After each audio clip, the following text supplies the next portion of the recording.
Muy buenas tardes.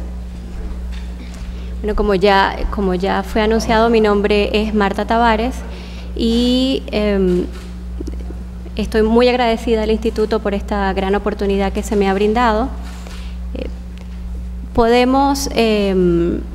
Me voy a dedicar particularmente en estudiar y procurar hacer un resumen de la historia de la Comisión Interamericana en sus 57 años de existencia.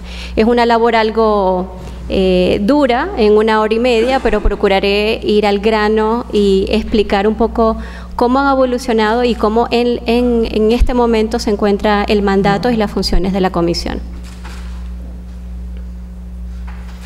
Entonces empecemos por lo básico. ¿Qué es la CIDH? La CIDH es un órgano principal y autónomo de la Organización de los Estados Americanos, cuya función es promover la defensa y la observancia de los derechos humanos y de servir como un órgano consultivo en la materia para la organización. ¿Y cuántas personas lo integran? Lo integran 7, son 7 sus miembros, los cuales deberán ser personas de alta autoridad moral y reconocida versación en materia de derechos humanos. También deben ser nacionales de los Estados miembros de la organización. ¿Y quiénes eligen a los comisionados y comisionadas? Los eligen los propios estados en la Asamblea General.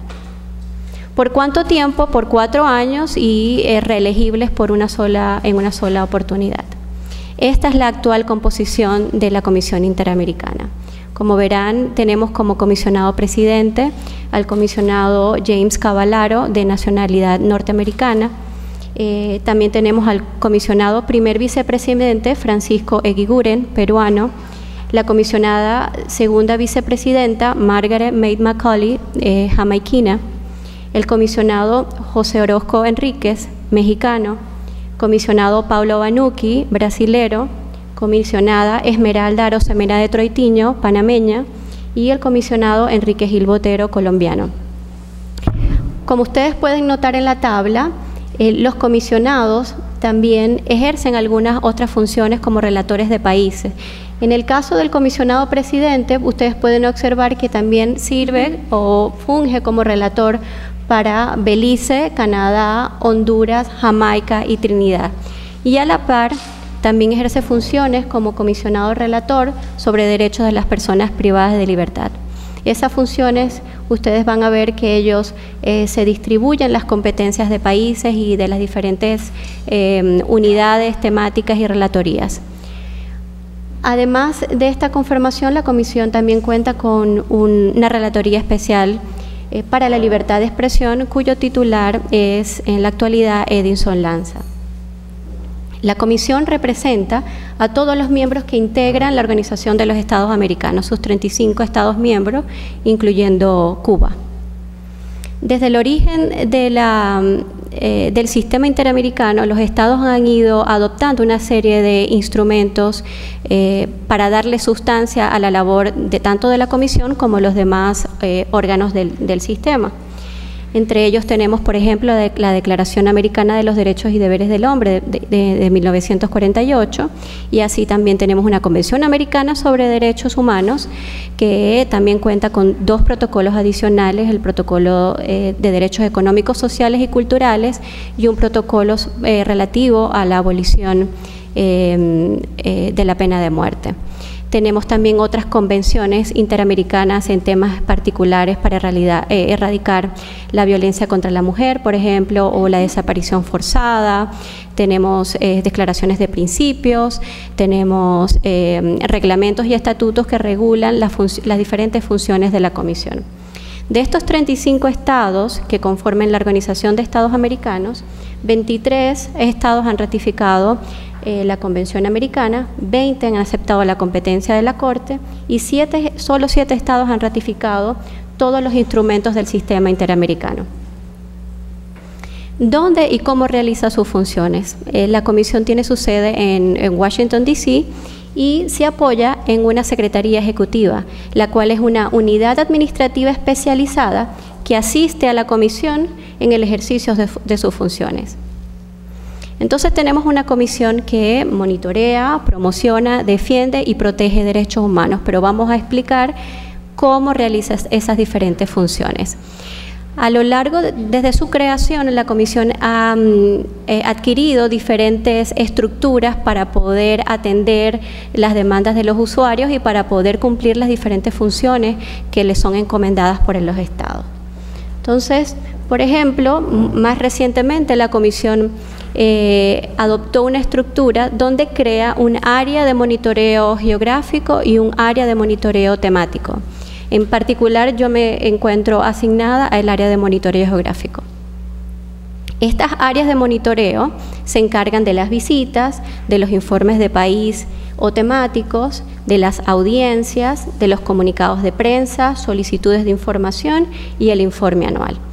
Rápidamente les voy a hacer una breve reseña de lo que consiste cada una de estos mecanismos de monitoreo. Las visitas. Las visitas podríamos reseñar que existen 3 tipos de visitas.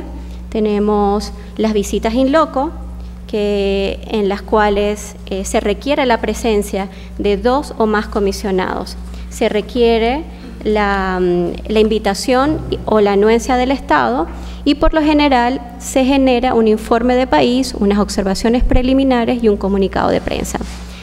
En el caso de las audiencias temáticas o de trabajo, se requiere en exclusividad la presencia de un comisionado o más y requiere también la invitación o anuencia del Estado y no necesariamente genera un informe o un comunicado de prensa o unas observaciones preliminares.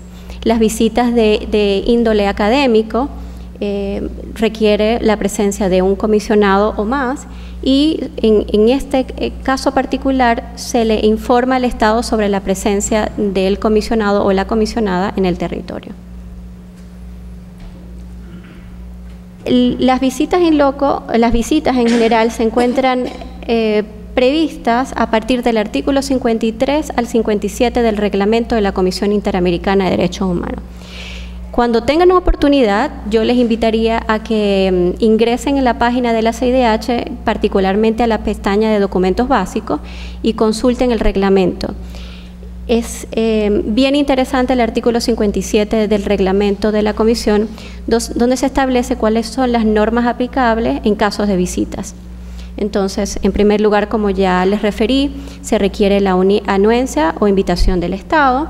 Está prohibido tomar represalias contra las personas que colaboren con la comisión. Hay libertad de entrevistar libre y privadamente a cualquier persona o grupo de personas. La comisión tiene acceso a cárceles y para entrevistar a las personas que ahí se encuentran detenidos, así como también documentar, fotografiar, filmar los diferentes escenarios a los cuales se apersone la comisión. Tiene también la comisión facilidad y libertad para viajar libremente por todo el país. Y aquellos comisionados que sean nacionales del país que es objeto de la visita se encontrarían imposibilitados de participar en la actividad.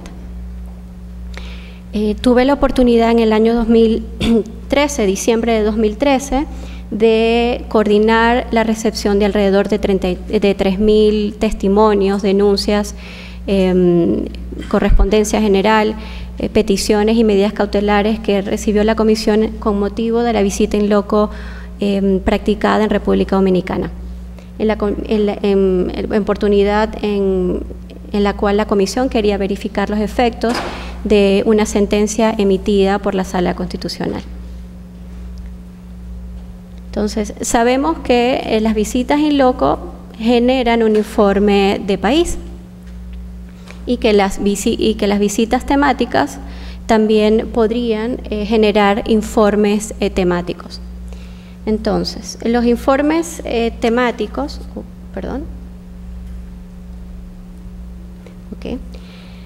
los informes temáticos o de país se encuentran reglados en el artículo 60 del reglamento. En sus 57 años de historia, la Comisión ha publicado 68 informes de país, siendo el primero de ellos en 1962, en el cual la Comisión hizo referencia a la situación general de derechos humanos en Cuba. El año pasado, la Comisión publicó 4 informes de país, referentes a México, Guatemala, Honduras y República Dominicana. También la comisión ha publicado 66 informes temáticos. Entonces hablemos un poco sobre las audiencias. ¿Quiénes de ustedes han tenido la oportunidad ya sea de participar en una audiencia, de observar una audiencia por algún medio de internet o sí? Ok. Perfecto. Ustedes pudieron notar, primero, precisar cuál es la norma que regla las audiencias. Las audiencias se encuentran previstas a partir del artículo 61 al 70 del reglamento. Y en las audiencias se cuenta con los solicitantes, que podrían ser tanto organizaciones de la sociedad civil como el propio Estado. Algunas audiencias son solicitadas de oficio por la propia comisión y en principio son públicas. Entonces tenemos también al Estado, tenemos a la comisión con la Secretaría Ejecutiva que le apoya, la prensa y el público. Pero ¿cómo son las dinámicas en una audiencia? Bueno, es un formato bien sencillo. Los comisionados, en el momento en que una persona solicita una audiencia a la comisión, precisa en la solicitud cuál es el objeto de la audiencia. Entonces, básicamente, una vez que la comisión aprueba esa solicitud de audiencia, la comisión abre la mesa diciendo cuál es el objeto de la audiencia convocada y le da la palabra en primer lugar al solicitante, que podría ser el Estado o las organizaciones de la sociedad civil. En promedio se le otorga alrededor de 20 a 25 minutos a cada parte para que brinde su relación de hechos y cuál es la situación de preocupación en materia de derechos humanos, y luego se le da esa misma cantidad de tiempo al Estado o la sociedad civil, dependiendo de el contrario de quien haya iniciado la audiencia. Luego la comisión tiene un tiempo para hacer preguntas particulares o comentarios que consideren atinentes a la temática que se está siendo abordada, y luego se hacen preguntas directas tanto a las organizaciones de la sociedad civil o al Estado. Y se le brinda de nuevo alrededor de 3 a 5 minutos a ambas partes para que brinden la información que el tiempo también les permita. Y si no, podrán hacer llegar a la comisión la información que tengan a la mano por escrito. ¿Qué tipos de audiencias tenemos? Bueno, como les comenté, ustedes de la lectura de los artículos 61 al 70 verán que tenemos audiencias temáticas, tenemos audiencias de peticiones, de país y de medidas cautelares. La comisión también emite comunicados de prensa. Los comunicados de prensa no solamente son redactados en el sentido de llamar la atención a los estados por algunos retrocesos que pueda observar. La comisión también emite comunicados de prensa en el sentido de felicitar o saludar medidas que se hayan considerado positivas. En el año pasado, año 2015, la Comisión y su Relatoría Especial para la Libertad de Expresión publicó 149 comunicados de prensa, y en la actualidad, en lo que va del año, tenemos 146 comunicados de prensa. Un ejemplo de este año de un comunicado de prensa donde la Comisión haya saludado a un Estado, puedo ilustrar el caso de El Salvador, a raíz de la declaratoria de inconstitucionalidad de la ley de amnistía, en la cual la Comisión entendió como una posibilidad de facilitar al Estado, luego de una insistente llamamiento al Estado en quitarle los efectos jurídicos a esta ley. Y también otro ejemplo fue la consternación que la Comisión mostró como producto de la muerte de un viceministro en Bolivia y de 4 mineros que se encontraban en un contexto de alta violencia. Otro mecanismo que la Comisión utiliza para recabar información son las solicitudes de información a los estados. Estas solicitudes de informaciones son distintas a aquellas que se emiten en el marco de peticiones y casos. Estas son solicitudes que no tienen ninguna petición o medida cautelar o caso vinculado, sino que la Comisión recibe información y, según el artículo 41D de la Convención y el 18D del Estatuto de la CIDH, considera pertinente solicitar información al Estado. Ambos articulados se encuentran redactados de la misma manera. Dice que la Comisión tendrá la atribución de solicitar de los gobiernos de los Estados miembros que le proporcionen informes sobre las medidas que adopten en materia de derechos humanos. Al momento de solicitar la información al Estado, la Comisión invocará el artículo 41D en el caso de los estados que han ratificado la Convención Americana y el artículo 18D en el caso de aquellos estados que no la han ratificado.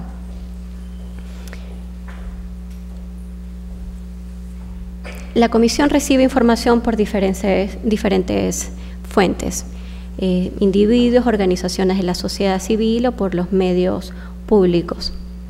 La Comisión procesa esa información y en esta hecho artículos 41.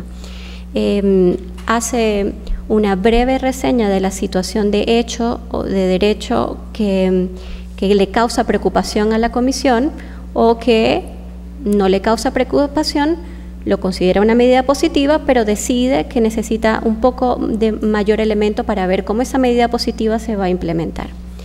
Luego que hace esa breve reseña, en ocasiones recuerda estándares interamericanos aplicables en la situación de hecho particular.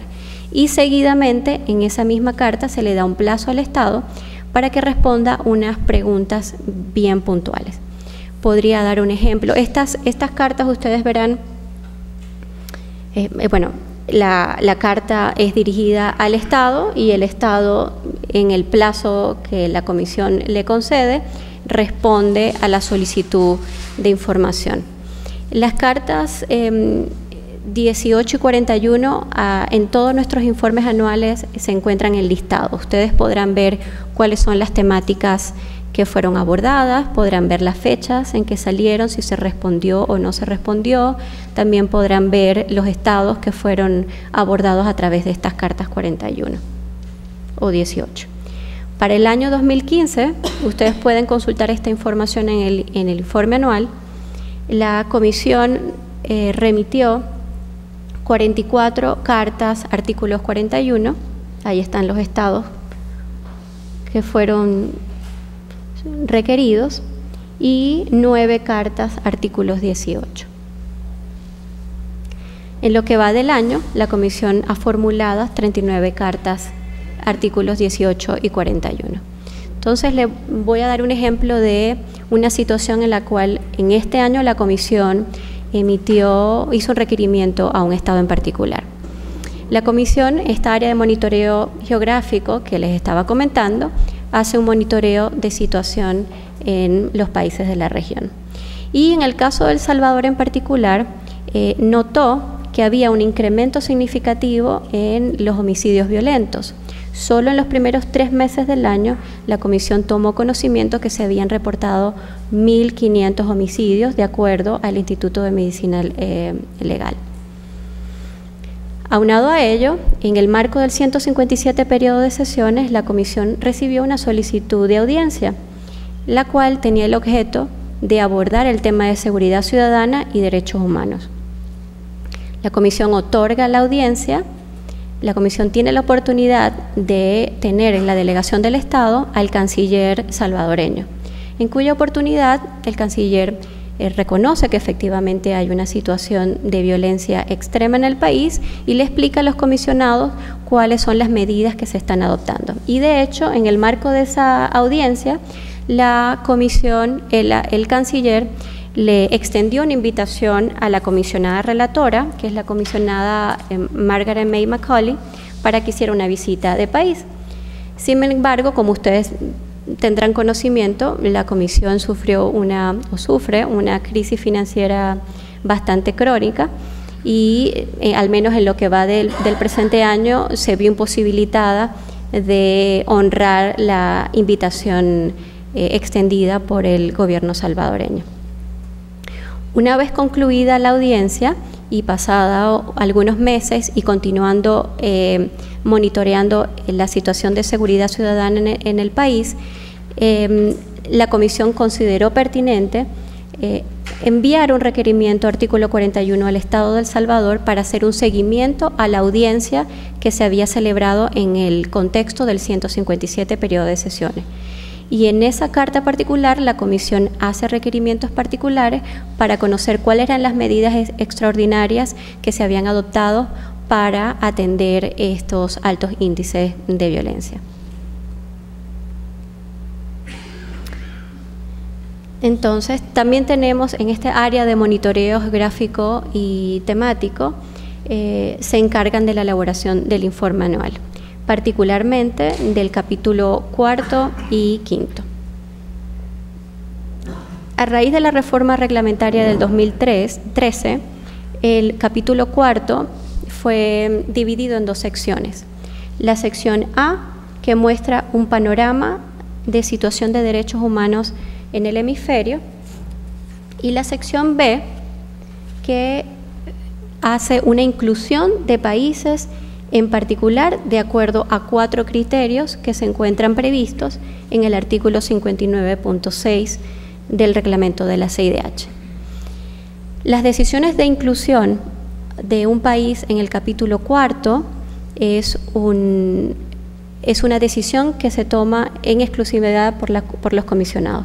Los comisionados giran instrucciones a la Secretaría Ejecutiva, de manera que nosotros elaboremos unos memorándum donde documentemos cuál es la situación de retrocesos o avances que hayan sido observados del monitoreo continuo que se le hacen a los diferentes países. Y es de esa situación que se plasma en estos documentos de consumo interno que los comisionados llegan a una determinación si la situación particular califica, según estos criterios previstos en el artículo 59.6, para que un Estado sea o no incluido en el capítulo 4. ¿Qué quiere decir con esto? Que el hecho de que un país haya estado incluido en el año anterior no es una presunción de que va a ser incluido en el año siguiente. Hay varios criterios, tenemos... ustedes pueden ir en más detalle porque es un artículo bastante extenso, pero cuando la comisión nota que hay una gran debilidad en las instituciones democráticas, o que hay unas violaciones sistemáticas de derechos humanos, o hay una imposibilidad de goce de los derechos previstos en la Convención o en la Declaración en vista de restricciones indebidas a los derechos humanos.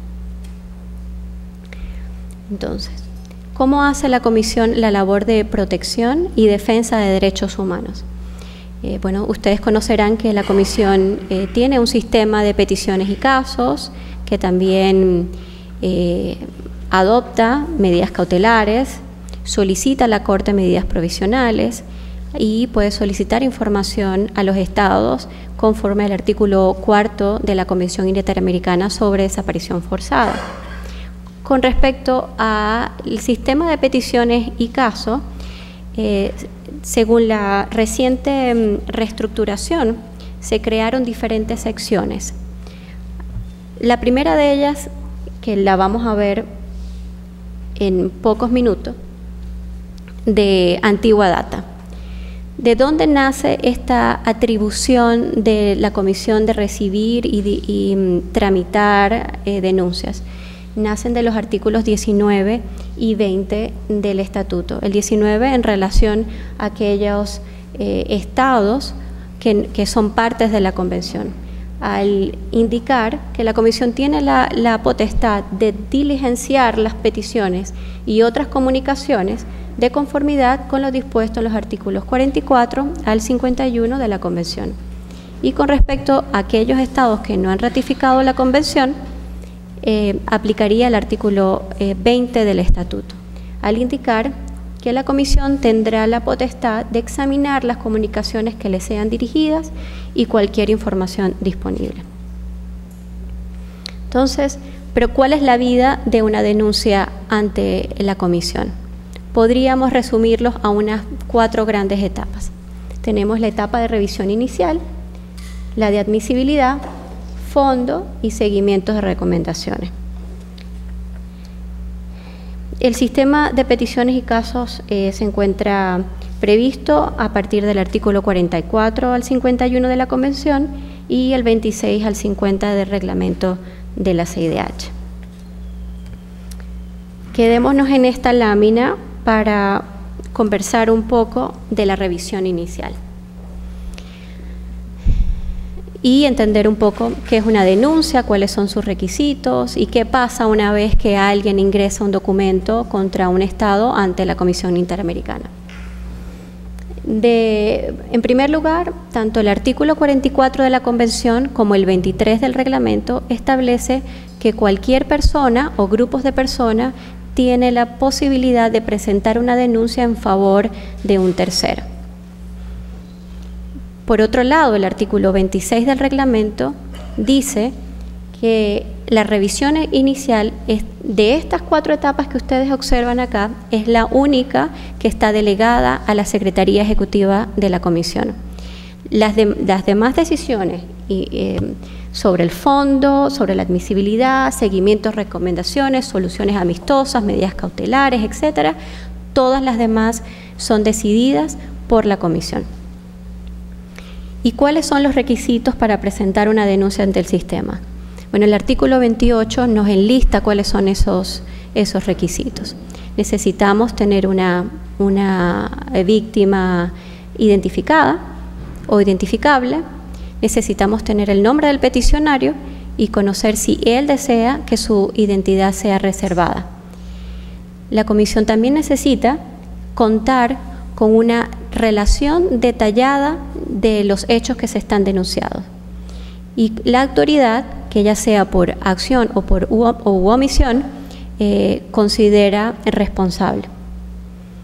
También necesitamos conocer cuáles fueron las vías a nivel interno a las cuales esta presunta víctima, porque estamos en revisión inicial, qué instancias judiciales o administrativas acudió para lograr la restitución o reparación del derecho que aduce fue violado por estos hechos que denuncia. En el caso de haber sido impedida de agotar los recursos internos, tiene que indicar por qué. Y en el caso de sí haber agotado los recursos internos, necesitamos saber la fecha de la notificación de la última resolución que agota los recursos internos. También necesitamos saber si esta misma denuncia ha sido presentada ante alguna otra entidad que tenga el mismo espíritu o las mismas funciones de la Comisión Interamericana.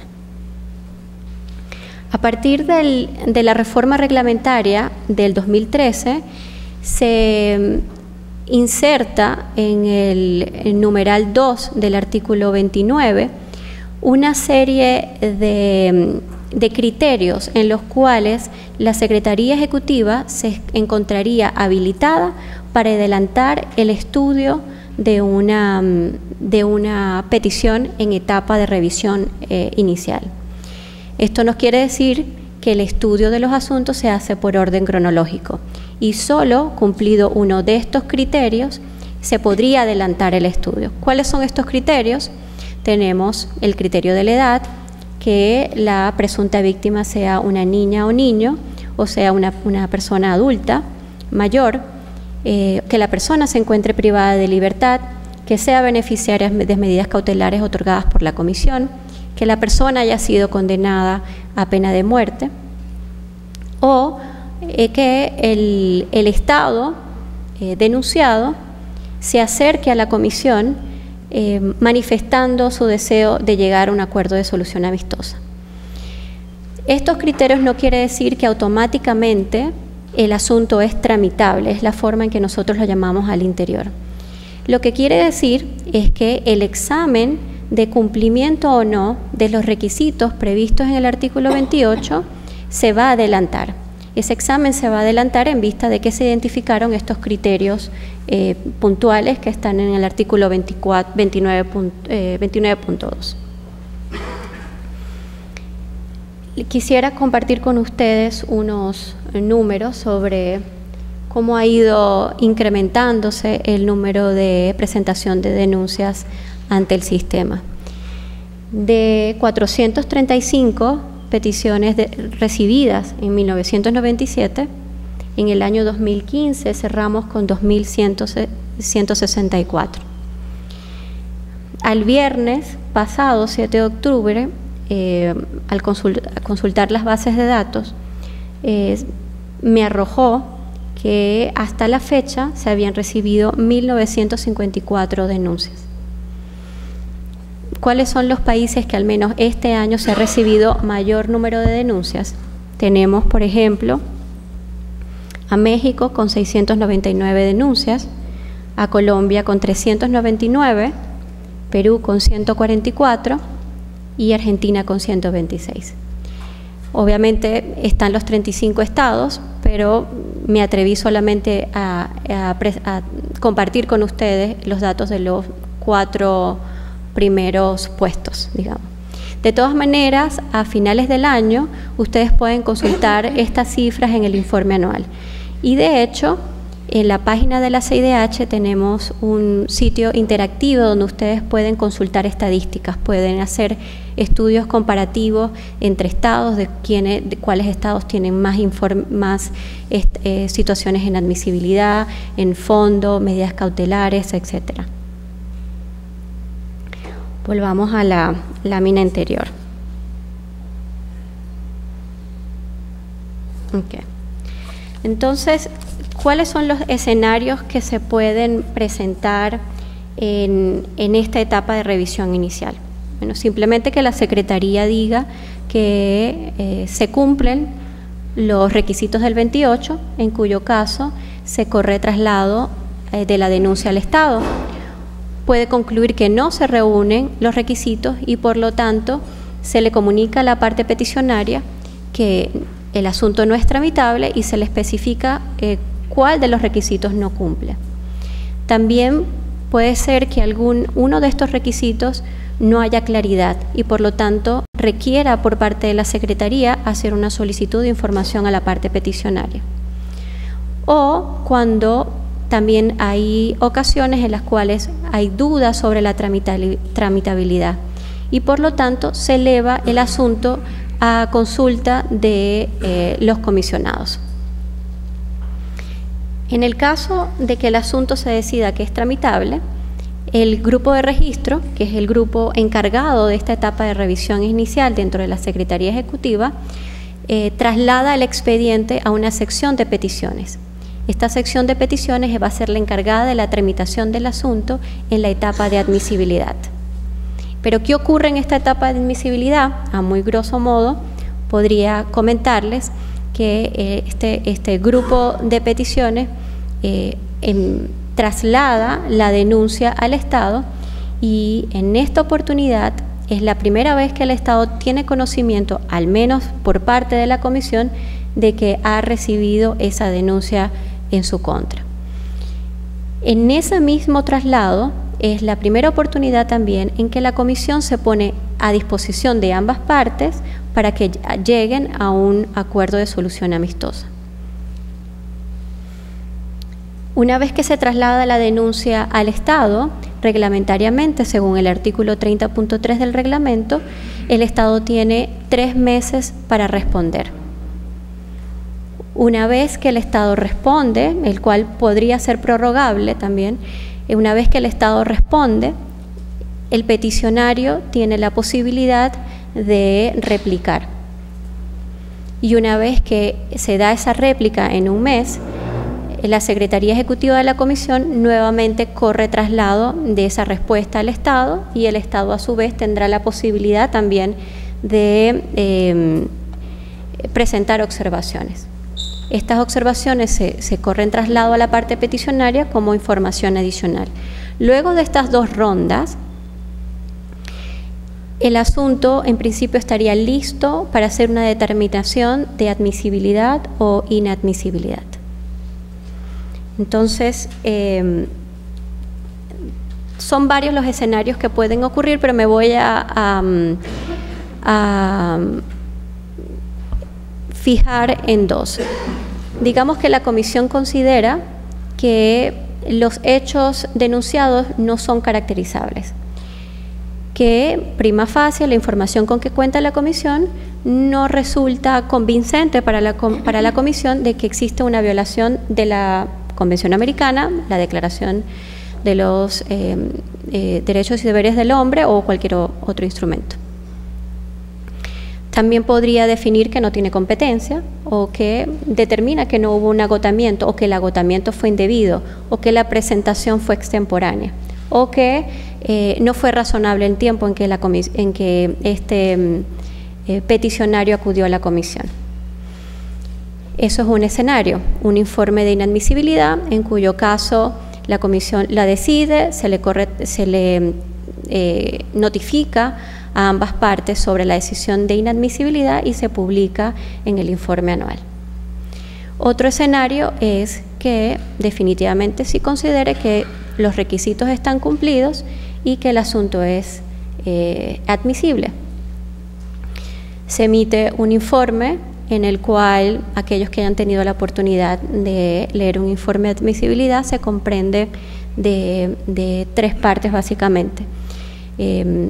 Se hace una relación de los hechos, las exposiciones de ambas partes, también la comisión entra a analizar su competencia, hace un análisis sobre agotamiento o la aplicación de algunas de las excepciones aplicables, analiza la temporalidad de la presentación y finalmente determina si los hechos a prima facie en etapa de admisibilidad podrían configurar una violación a la Convención o la Declaración Americana. Este informe de admisibilidad se transmite de igual manera a ambas partes, a los peticionarios y al Estado. Y en esta oportunidad ya la sección de peticiones pierde competencia sobre el expediente y el expediente pasa a otra sección, que es la sección de fondo, que se encarga de trabajar la tramitación de asuntos en esta etapa. Entonces, tenemos que en la etapa de fondo,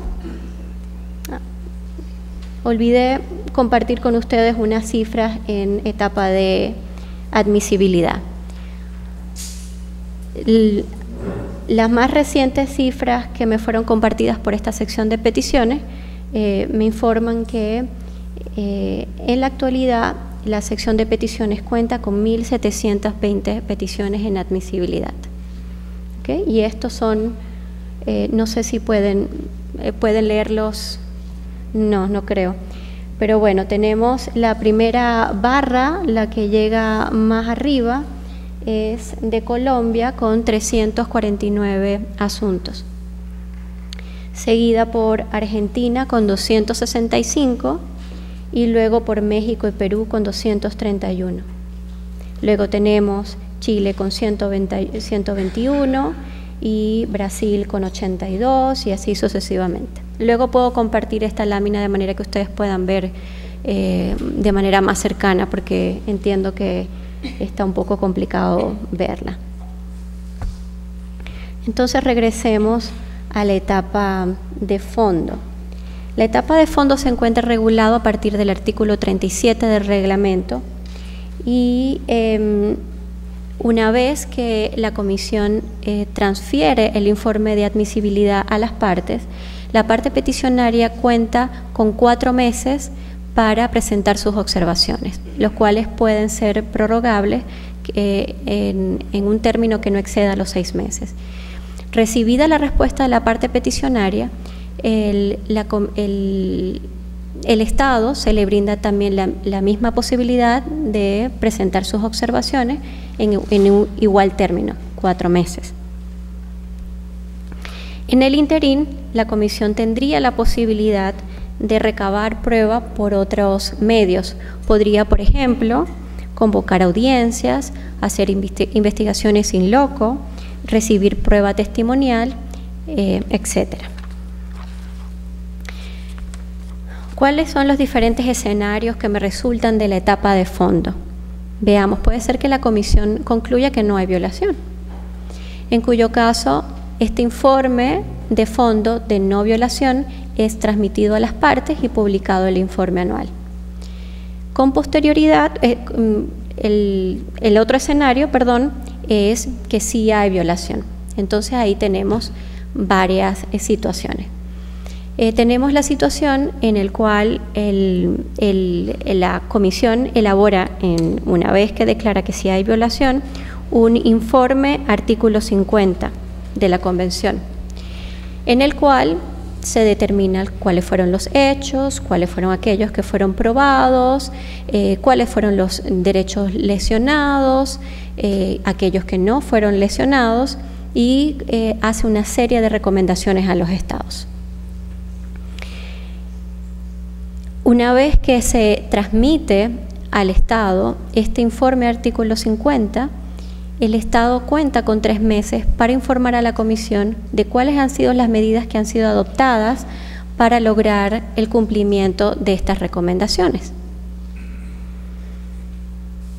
En el caso de que el Estado denunciado haya ratificado la Convención y aceptado la competencia de la Corte, la Comisión se comunicará con la parte peticionaria para conocer su intención, en caso de incumplimiento, obviamente, de elevar el asunto a la Corte.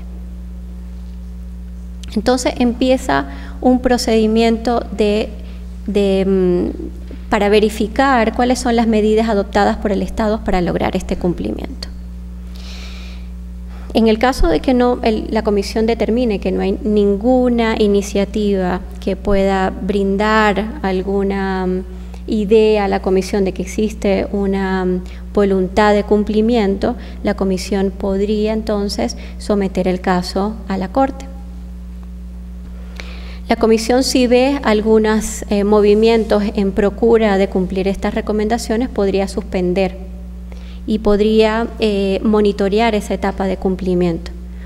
O podría elaborar un informe de artículo 51 que simplemente es el informe con los términos que les acabo de relatar, en el cual se determinan que hubo X o Y violaciones y se hace un listado de recomendaciones, el cual se le van a hacer seguimientos continuos hasta lograr el pleno cumplimiento de las recomendaciones.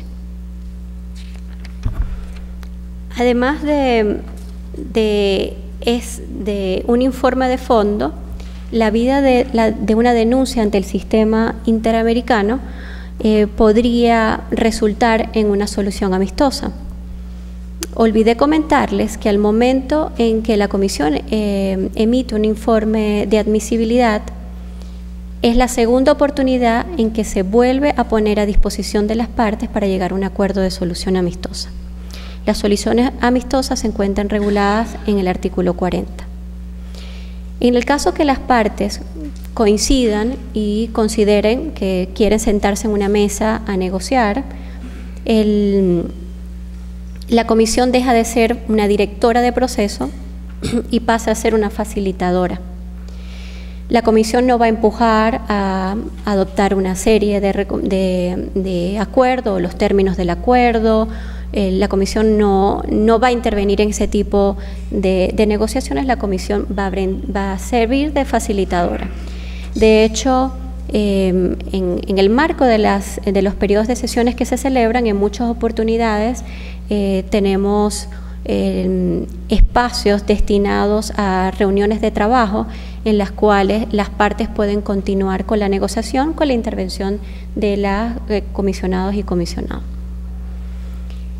También otra forma de terminación es el desistimiento expresado por la parte peticionaria. Esta hipótesis se encuentra prevista en el artículo 41. Una vez que la parte peticionaria presenta el desistimiento, esto resultaría en un archivo. Sin embargo, el desistimiento, según el artículo 41, es analizado por la comisión y podría la comisión impulsar el procedimiento de oficio. También tenemos el archivo. El archivo se encuentra previsto en el artículo 42 y puede ocurrir no solamente en la etapa de fondos, sino también en la etapa de admisibilidad. Estos archivos ocurren en dos oportunidades.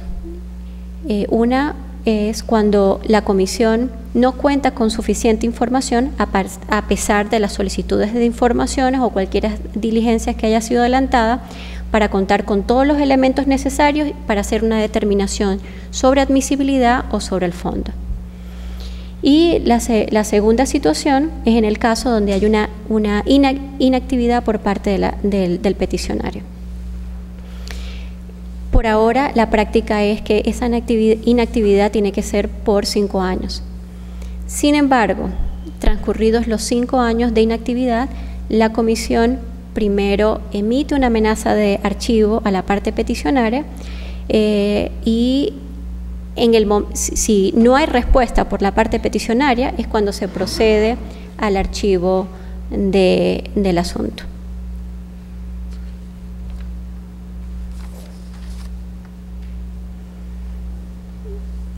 Estas son las... Otro de los mecanismos que la Comisión cuenta para proteger y defender derechos humanos en la región son las medidas cautelares, las medidas provisionales y las solicitudes de información conforme al artículo 14 de la Convención Interamericana sobre Desaparición Forzada.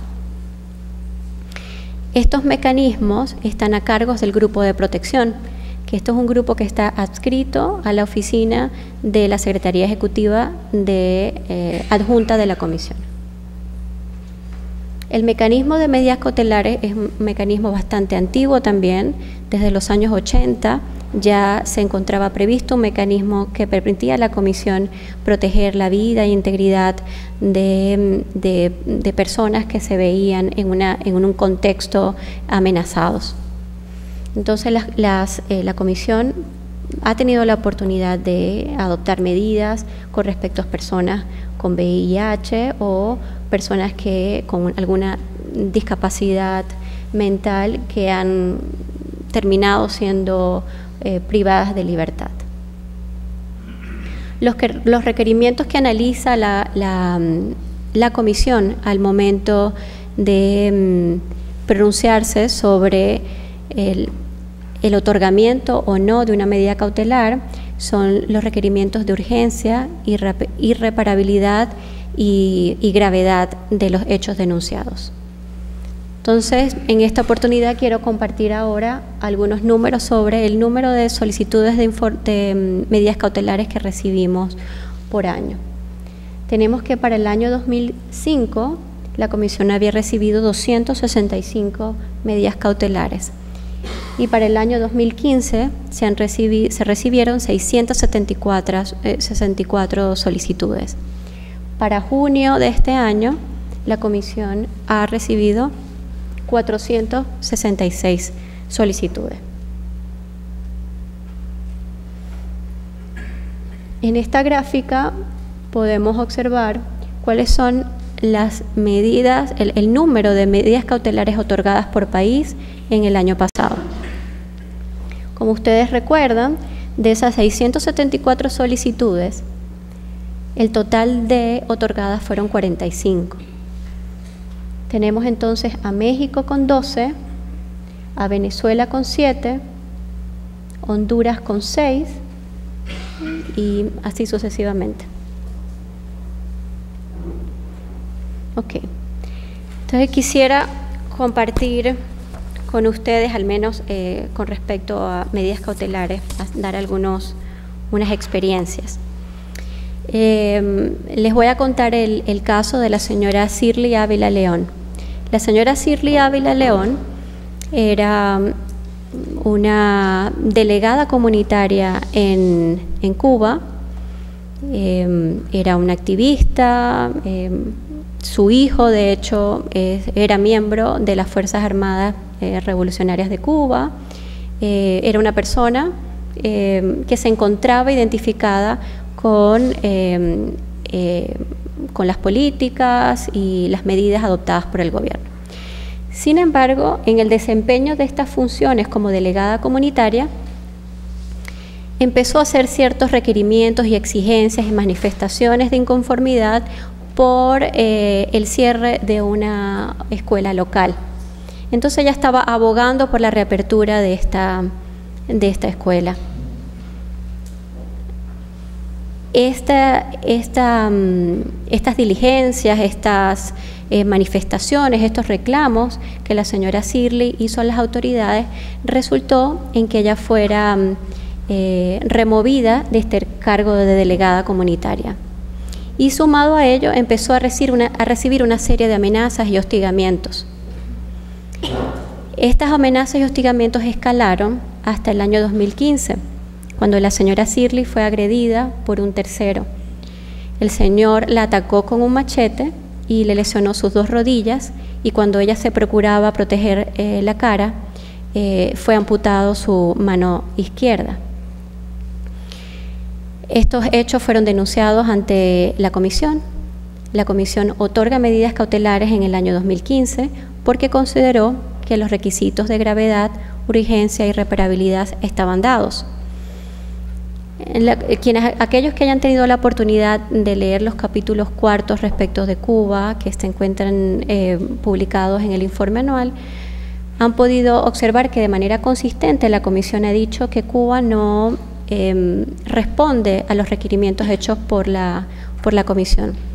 Sin embargo, en el ámbito de las medidas cautelares, de audiencias y de entrevistas personales tomadas directamente a las presuntas víctimas y víctimas, dependiendo de la situación, ellos han reportado que una vez que la comisión adopta medidas cautelares en su beneficio, notan, al menos en algunas ocasiones y de manera temporal, una disminución en los hostigamientos y amenazas y en la gravedad de estas amenazas, en la intensidad de las amenazas. La señora Sirleaf es beneficiaria de medidas cautelares en la actualidad, y en junio de este año tuve la oportunidad de tener una entrevista con ella en la sede de la comisión. La señora Sirleaf comenta que una vez que ocurre el incidente que es reportado en la resolución de otorgamiento de medida cautelar, ella es trasladada a un hospital provincial en el cual no se le provee de asistencia médica adecuada, analgésicos, antiinflamatorios, antibióticos, a pesar de la gravedad de las lesiones que ella había sufrido. Ella le atribuye al otorgamiento de las medidas cautelares el hecho de que ella haya sido logrado desplazarla a un hospital en la capital, la cual estaba mejor equipado para brindarle la asistencia de urgencia que requería en esa oportunidad. Y también da cuenta que fue uno de los documentos presentados para solicitar una visa humanitaria para obtener tratamiento médico especializado en los Estados Unidos, que fue tramitado por organizaciones cubanoamericanas con sede en Florida. Y esa era la razón por la cual ella había tenido la oportunidad de acercarse a la Comisión Interamericana para actualizar la información en el contexto de la medida cautelar, en vista de que se le había otorgado una visa humanitaria por 6 meses a fines de que ella pudiera obtener asistencia médica especializada. En cuanto, las anécdotas y experiencias de la comisión en medidas cautelares son variadas. También tenemos este año la adopción de las medidas cautelares en favor de Irene, que es una niña de 12 años que nació prematura y nació con unas series de condiciones de salud que requiere de asistencia 24 horas. Irene vive en Argentina y sus padres son personas con escasos recursos que no tenían las posibilidades de darle el tratamiento necesario para garantizarle una calidad de vida. Había un momento en que las condiciones de Irene eran tan críticas que ella no podía deglutar los alimentos y se le dificultaba respirar. Tiene una distrofia de su cuerpo que si no se le provee de una terapia constante, se le imposibilita respirar. La comisión observó con beneplácito el hecho de que el Estado argentino estuviera adoptando medidas necesarias como para permitir que Irene recibiera la asistencia y las terapias que requería, y en el marco del cumplimiento de estas medidas cautelares que otorgó, está monitoreando que estas medidas sean constantes, que no sean interrumpidas, que era una situación que había observado la comisión con anterioridad. En el caso de informes de fondo, bueno, ustedes podrán imaginarse que en 57 años hemos dictado algunos informes que hayan causado un impacto positivo en nuestros países. Pero quisiera compartir con ustedes 3 en particular. Tenemos el caso 10.506 de X y Y versus Argentina, contra Argentina. X es una mujer cuyo esposo se encontraba en un centro de encausados en la Federal, en la capital argentina.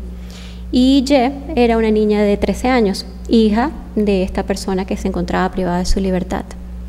X y Y, cada vez que iban a hacer la visita familiar, tenían que ser revisadas. Estas revisiones son normales en un centro penitenciario, con la única diferencia que estas eran revisiones intravaginales. Eran necesarias estas revisiones, de lo contrario la persona no tenía acceso a la visita familiar. De hecho, el director de seguridad de este centro penitenciario explicaba que alrededor de 250 inspecciones se tenían que hacer, y que en ocasiones los guantes se acababan y entonces en vez de hacer inspecciones vaginales se hacían inspecciones oculares. O sea, era una revisión sistemática a toda persona que procuraba visitar a una persona que se encontrara en este centro de detención. X y Y en una oportunidad asistieron al día de visitas y no quisieron ser sometidas a este tipo de requisiciones tan invasivas. Y por lo tanto el jefe de seguridad le dijo que no podía hacer su visita. Entonces X y Y acudieron a las vías judiciales internas para cuestionar esta medida. Con base en la legislación vigente en aquel momento, los tribunales concluyeron que la medida era razonable, que estaba legalmente permitida, y que no contaban con ningún otro medio para lograr ese fin legítimo, que era impedir que los visitantes introdujeran sustancias estupefacientes al interior del centro penitenciario. Agotados los recursos internos y de una manera insatisfechas por los resultados obtenidos, X y Y presentan una denuncia ante la comisión. La comisión, al analizar la situación, analizó la legislación, analiza el caso en concreto y verifica que la legislación en principio era algo vaga. Daba mucha discrecionalidad a los agentes para determinar cuál era la vía en que se iba a utilizar para hacer los registros. También consideró, luego de aplicar un test, que la medida no era razonable, no era proporcional, que habían otros medios para poder llegar a esa misma conclusión. Y por lo tanto concluyó que había violación, por ejemplo, del artículo 5, integridad, honra, 11, familia, 17, y niñez, derechos de los niños 19, sumado al 8 y 25, garantías judiciales mínimas y protección judicial. ¿Cuál fue el aspecto positivo de este caso? En el seguimiento de las recomendaciones dadas por la Comisión en este informe, el Estado informó a la Comisión sobre la presentación el 6 de julio de 1995 de un proyecto de ley de ejecución de la pena privativa de la libertad, en cuyo artículo 163 se preveía que el registro manual, en la medida de lo posible, será sustituido por sensores no intensivos u otras técnicas no táctiles apropiadas y eficaces.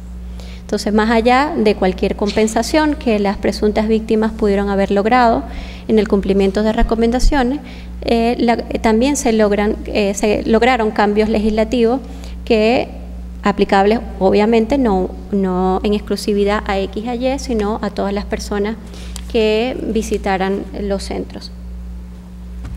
También me atrevería a comentarles sobre el caso de María da Peña Maya Fernández, que me imagino que también conocerán. María da Peña tenía una relación de matrimonio de 23 años con su pareja, en cuyo contexto había vivido violencia doméstica. No solamente María da Peña, sino también sus 3 hijas. Esta violencia llegó al punto en que una vez cuando ella dormía recibió un disparo de su pareja, la cual le causó una cuadraplegia.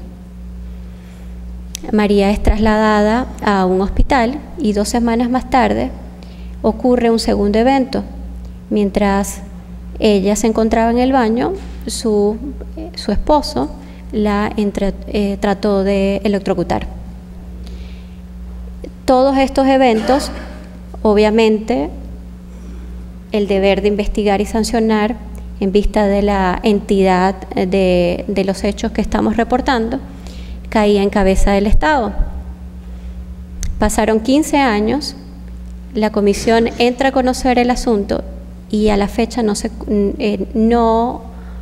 María da Peña no había obtenido justicia por las lesiones que ella había recibido por esta violencia en el entorno interno que había padecido por varios años. ¿Cuáles son varios obviamente la Comisión, cuando estudió el asunto, determinó que efectivamente el caso de María no era un caso individual, aislado, que ocurría en Brasil, sino que era parte de una problemática sistémica y estructural. En las estadísticas, el propio informe de país que había elaborado la Comisión así lo relataba, y por lo tanto la Comisión concluyó que en el caso particular se había violado en perjuicio de María tanto la Convención Americana sobre Derechos del Hombre, sino también la Convención de Belén do Pará.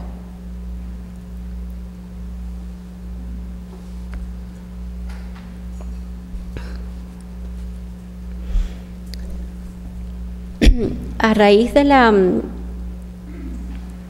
uno de los logros que podríamos identificar en este caso es que en el año 2003 se adoptó la ley María da Peña, de su nombre, en Brasil, en el cual introduce una serie de reformas legislativas de los tipos penales y de normas adjetivas para acabar con este marco de impunidad que la Comisión había advertido en casos de violencia contra la mujer en contextos familiares. Ahora, un poquito más reciente, en el año 2015, la Comisión recibe 2 peticiones de J y M. Tanto J como M, de manera individual, explican a la Comisión, denuncian a la Comisión que ellos eran funcionarios del Ejército Mexicano. Encontrándose ellos ejerciendo sus funciones, en un examen médico regular se les diagnostica que son VIH.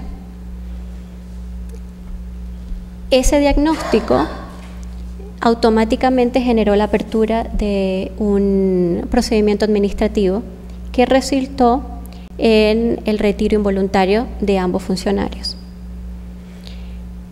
En parte de la argumentación era entender que el VIH-Sida era una enfermedad no tratable y que los consideraba incapaces de ejercer funciones dentro del cuerpo del ejército. J&M acudieron nuevamente a las vías disponibles a nivel interno, cuestionando esta resolución que les daba de baja. Y nuevamente, una vez que los tribunales examinan o aplican la legislación vigente a los dos casos concretos, concluye que efectivamente la medida es conforme a la ley. J&M se apersonan a la comisión con denuncias por separado. La comisión advierte que hay una identidad, al menos no de los hechos, pero son situaciones similares que cuestionan una misma cuerpo legal, razón por la cual los acumula y los tramita de manera acumulada. La comisión, al estudiar la legislación aplicada, los términos de las sentencias que fueron emitidas a nivel interno, aplicando su vasta jurisprudencia y tomando en consideración los diferentes informes especializados en materia de salud, la comisión concluye que efectivamente el Estado mexicano había violado en perjuicio de J&M su derecho a la no discriminación, al igual a la honra y reputación, en vista de que el personal médico de este cuerpo del ejército había difundido a personas que no debían tener acceso a esa información especificidades sobre las condiciones de salud de J&M. Y también encontró violado el artículo 8, garantías judiciales mínimas, y 25, protección judicial. ¿Qué es lo bonito de este caso? Lo bonito es que la comisión logró un total cumplimiento de las recomendaciones. J&M fueron reincorporados al servicio, J&M fueron reparados, tanto sus beneficios, sus salarios dejados de percibir, también como una reparación al daño moral. J&M recibieron unas disculpas públicas por parte del Estado. Y con respecto al impacto de este caso en particular al colectivo, es que se logró la reforma de la Ley del Seguro Social para las Fuerzas Armadas, cuyo articulado, en los términos en que estaba redactado anteriormente, posibilitaba esa interpretación de que una vez una persona se le diagnosticaba con una enfermedad, podía ser retirada inmediatamente. La reforma fue en los términos de que un diagnóstico de cero positividad en VIH no necesariamente resultaba en el retiro, tenía que haber una valoración de capacidades para realizar ya sea la función que estaba inicialmente asignada o otra función dentro del mismo cuerpo. De todas maneras, los invito a leer a J&M, en el informe anual del 2015 lo pueden consultar, para que vean más detalles de cuáles fueron los avances que se pudieron lograr en este sentido. Bueno, si desean obtener mayor información, los invito a consultar nuestra página web o llamarnos, o en este mismo ámbito podemos hacer preguntas y en la medida de mis posibilidades les brindaré las respuestas de tenor. Muchísimas gracias.